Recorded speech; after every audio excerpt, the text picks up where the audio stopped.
आज का पहला प्रश्न है, एस्टिगमेटिज्म नामक एक बीमारी होती है। एस्टिगमेटिज्म आंखों की एक बीमारी है, यानी कि इस प्रश्न का सही जवाब होगा ऑप्शन नंबर बी। अगला प्रश्न देखते हैं, विश्व स्वास्थ्य दिवस कब मनाया जाता है? विश्व स्वास्थ्य दिवस कब मनाया जाता है? तो इस प्रश्न का सही जवाब होगा विश्व स्वास्थ्य दिवस जो है 7 अप्रैल को मनाया जाता है। अगला प्रश्न देखते हैं, मेलाकोनाइट किस धातु का खनिज है? मेलाकोनाइट किस धातु का खनिज है? तो इस प्रश्न का सही जवाब होगा ऑप्शन नंबर ए, तांबा का। यानी कि इस प्रश्न का सही जवाब होगा ऑप्शन नंबर ए। अगला प्रश्न देखते हैं, किस अम्ल का उपयोग सीसा संचायक बैटरी में किया जाता है? किस अम्ल का उपयोग सीसा संचायक बैटरी में किया जाता है? तो इस प्रश्न का सही जवाब होगा ऑप्शन नंबर ए, सल्फ्यूरिक अम्ल का। अगला प्रश्न देखते हैं, मनुष्य के शरीर में कितना लीटर रुधिर होता है? तो मनुष्य के शरीर में जो है 5 से 6 लीटर रुधिर होता है, यानी कि इस प्रश्न का सही जवाब होगा ऑप्शन नंबर सी। अगला प्रश्न देखते हैं, विद्युत धारा का चुंबकीय प्रभाव सर्वप्रथम अवलोकित किया गया।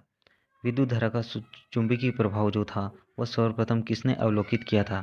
तो इस प्रश्न का सही जवाब होगा ऑप्शन नंबर बी, ऑस्टेट द्वारा। अगला प्रश्न देखते हैं, न्यूरॉन इकाई है।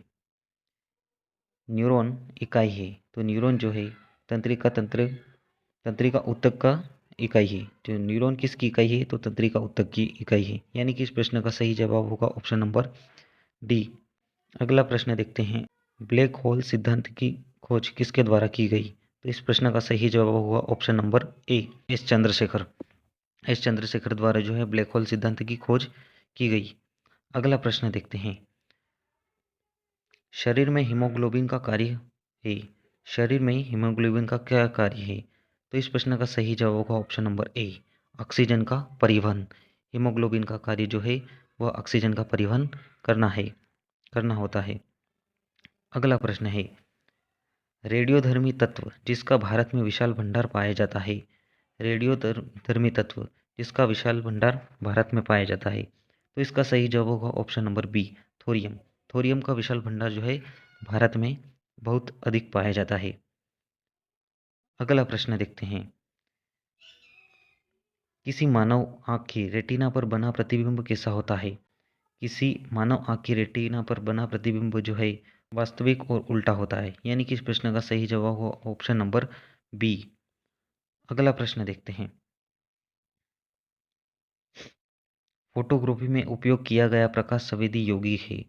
फोटोग्राफी में किसका उपयोग किया जाता है? तो इस प्रश्न का सही जवाब होगा option number C, silver bromide का। सिल्वर ब्रोमाइड का उपयोग जो है फोटोग्राफी में किया जाता है। अगला प्रश्न देखते हैं, हमारे भोजन में संरक्षात्मक खाद्य पदार्थ कौन से होते हैं? तो इस प्रश्न का जो सही जवाब होगा वो ऑप्शन नंबर सी, विटामिन और खनिज। अगला प्रश्न देखते हैं, 1 ग्राम वाले पदार्थ का तापमान 1 डिग्री सेल्सियस बदलने के लिए आवश्यक ऊष्मा की मात्रा को क्या कहा जाता है? तो इस प्रश्न का सही जवाब होगा विशिष्ट ऊष्मा, यानी कि इस प्रश्न का सही जवाब होगा ऑप्शन नंबर ए। अगला प्रश्न देखते हैं, पीतल किसका मिश्रण होता है? पीतल किसका मिश्रण होता है? तो पीतल जो है तांबा और जस्ता का मिश्रण होता है, यानी कि इस प्रश्न का सही जवाब होगा ऑप्शन नंबर सी। अगला प्रश्न देखते हैं, टाका किसका मिश्रण होता है? टाका जिसे सोल्डर भी कहा जाता है, किसका मिश्रण होता है? तो ये शीशा और टीन का मिश्रण होता है, यानी कि इस प्रश्न का सही जवाब होगा ऑप्शन नंबर डी। अगला प्रश्न देखते हैं, सोडा वाटर बनाने के लिए कौन सी गैस प्रयुक्त की जाती है? तो सोडा वाटर बनाने के लिए जो है CO2 गैस का उपयोग किया जाता है, यानी कि इस प्रश्न का सही जवाब होगा ऑप्शन नंबर सी। अगला प्रश्न देखते हैं, वह उपकरण जो विद्युत ऊर्जा को यांत्रिक ऊर्जा में बदलता है क्या कहलाता है? तो विद्युत ऊर्जा को यांत्रिक ऊर्जा में बदलने वाला यंत्र जो है वह विद्युत मोटर कहलाता है, यानी कि इस प्रश्न का सही जवाब होगा ऑप्शन नंबर बी। अगला प्रश्न देखते हैं, गतिज ऊर्जा का अभिव्यंजक क्या है? मतलब गतिज ऊर्जा का जो सूत्र है वो क्या है? ऑप्शन नंबर डी, 1/2 mv², यानी कि इस प्रश्न का सही जवाब होगा ऑप्शन नंबर डी। अगला प्रश्न देखते हैं, प्रतिध्वनि जो है किस कारण से सुनाई देती है? प्रतिध्वनि किस कारण सुनाई देती है? तो इसका सही जवाब होगा ऑप्शन नंबर ए, ध्वनि तरंगों का परिवर्तन, यानी कि इस प्रश्न का सही जवाब होगा ऑप्शन नंबर ए। अगला प्रश्न देखते हैं। पानी से भरे एक बर्तन में बर्फ का टुकड़ा तैर रहा है, तो पूरी बर्फ के पिघलने पर बर्फ का जल स्तर कैसा होगा? तो इसका सही जवाब होगा अपरिवर्तित रहेगा, यानी कि इस प्रश्न का सही जवाब होगा ऑप्शन नंबर सी। अगला प्रश्न देखते हैं। दो समांतर दर्पणों के बीच धातु के एक गोले को रखा जाता है या फिर किसी भी वस्तु को रखा जाता है, तो इससे बनी प्रतिबिंब की संख्या कितनी होगी? तो इसका सही जवाब होगा असंख्य, यानी कि अनंत। अगला प्रश्न देखते हैं। सार्स नामक एक बीमारी है। सार्स नामक जो है एक बीमारी है, इसमें ए का मतलब पूछा गया है। ए का किसको निरूपित करता है? तो इसका सही जवाब होगा option number D, acute. SARS बीमारी में अक्षर ए निरूपित करता है तो एक्यूट को निरूपित करता है, यानी कि इस प्रश्न का सही जवाब होगा ऑप्शन नंबर डी। अगला प्रश्न है। डिप्थीरिया बीमारी प्रभावित करती है। डिप्थीरिया बीमारी जो है वह गले को प्रभावित करती है, यानी कि इस प्रश्न का सही जवाब होगा ऑप्शन नंबर बी। अगला प्रश्न देखते हैं। सरल यांत्रिक लाभ वाले लीवर में होता है, तो सरल यांत्रिक लाभ वाले लीवर में फलक्रम और भार के बीच प्रयास होता है, यानी कि इस प्रश्न का सही जवाब होगा ऑप्शन नंबर सी। अगला प्रश्न देखते हैं। जब लिफ्ट ऊपर की ओर जाती है तो आदमी का भार वास्तविक भार से कम होता है, क्यों होता है उसका भार वास्तविक भार से? क्योंकि उसकी चाल ऊपर की ओर समरूप होती है, यानी कि इस प्रश्न का सही जवाब होगा ऑप्शन नंबर सी। अगला प्रश्न देखते हैं। निम्न में से किस रंग का तरंगदैर्घ्य सबसे अधिक होता है? तो सबसे अधिक तरंगदैर्घ्य जो है लाल रंग का होता है, ये आप सभी को पता होगा, यानी कि इस प्रश्न का सही जवाब होगा ऑप्शन नंबर ए। अगला प्रश्न देखते हैं। एक माइक्रोन किसके बराबर होता है? एक माइक्रोन किसके बराबर होता है? तो एक माइक्रोन जो है 0.001 मिलीमीटर के बराबर होता है, यानी कि इस प्रश्न का सही जवाब होगा ऑप्शन नंबर डी। अगला प्रश्न देखते हैं।